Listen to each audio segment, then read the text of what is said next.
কি মেঘনা নদীর মতো? এই নদী কি যমুনার মতো, ব্রহ্মপুত্রের মতো?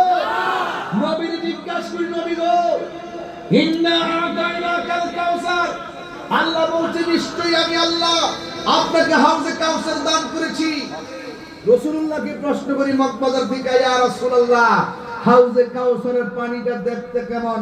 রাসূল বলেন দুধের চাইতে সাদা, বরফের চাইতে স্বচ্ছ। সুবহানাল্লাহ। এই আওয়াজে মানি না, জোরে কোন সুবহানাল্লাহ। রাসূলুল্লাহকে প্রশ্ন করি, নবী গো, আপনি যে বললেন বরফের চাইতে স্বচ্ছ, দুধের চাইতে সাদা, ওই নদীর মধ্যে ঢেউ আসেনি? ঢেউ? আল্লাহর হাবিব বলে ঢেউ আছে। কিসের ঢেউ?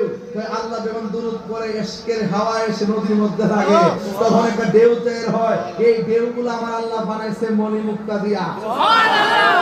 কি দিয়া বানাইছে? মণি মুক্তা দিয়া। এবার রাসূলুল্লাহকে প্রশ্ন করি, নবী গো, দুনিয়ার নদীর মধ্যে তো অনেক পার আছে, মাটি দিয়া বানাইছে। হাউজে কাউসারের পারগুলো আল্লাহ কি দিয়া বানাইছে? আল্লাহর হাবিব বলেন হাউজে কাউসারের পারগুলো আমার আল্লাহ স্বর্ণ দিয়া বানাইছে। সুবহানাল্লাহ। ও নবী, নিচে মাটি আসেনি? কয় হ্যাঁ, মাটি তো আছে। এই মাটিগুলো হলো মেশকে আম্বরের চাইতে আরো সুগন্ধ। সুবহানাল্লাহ। তাইলে এই নদীর পানির গুণ